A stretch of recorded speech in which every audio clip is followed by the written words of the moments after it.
Sveiki atvykę į Kukuliškių piliakalnio su gyvenviete archeologinius tyrimus. Pradėjom 2017 metais ir tai yra vienas didžiausių archeologinių atradimų Lietuvoje pastarąjį dešimtmetį. Ši gyvenvietė yra 3000 metų senumo. Tai yra gyvenvietė ant jūros kranto. Čia gyveno jūrinė bendruomenė, kurie turėjo labai daug gintaro, labai daug žvejojo, gyveno dideliame plote, netgi 2 hektarų. Ir čia yra išlikę visi mediniai dirbiniai. Tie žmonės išėjo, paliko savo namus ir visą, kai jie paliko, mes čia randame sudegusius puodus, sudegusius šaukštus, menteles, žuvis, kurias jie valgė, gyvūnus, kurias jie sumedžiojo ir suvalgė. Ta bendruomenė turėjo kontaktus su visu Baltijos jūros regionu ir gali būti, kad net su pietų Europa. Tai čia gyveno žmonės, kurie buvo labai geri prekybininkai, jie prekiavo gintaru. Tuo metu Europoje išsiplečia gintaro kelias, tai yra prekyba su pietų Europa, su Romos imperija, su graikais, su graikų pasauliu ir Kukuliškiai buvo būtent ta bendruomenė, kurie greičiausiai jūros keliais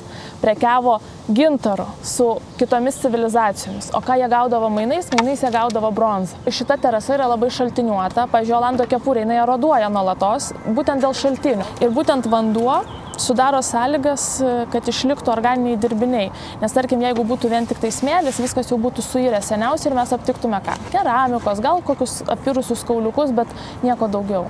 Ir matytume labai fragmentuotą vaizdą. Čia mes matome pilną vaizdą. Atidengti galbūt net 2 bronzos amžiaus išlikusius pastatus su visu turiniu, kas ten yra unikalu. Ne tik Lietuvos, bet jau matyti ir pietryčių Baltijos regione. Nes toks konservavimo lygis, nežinau, 1 iš 1000 gyvenviečių tokių yra. Aš tikrai nesitikėjau, kad bus taip gausu.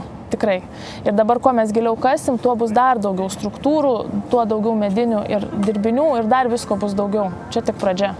Mes tik pradėjom. Čia vyksta studentų archeologinės praktikos. Pirmi jų kasinėjimai būna dažniausiai būtent šitoje gyvenvietėje ir jie iš karto susipažįsta su ta istorija betarpiškai. Jie paliečia įvairiausius radinius, dirbinius, pamato, kaip tie žmonės gyveno. Taikome moderniausius tarpdisciplininius tyrimus, nes jeigu mes netyrinėtume nieko, mes ir nežinotume apie savo praeitį.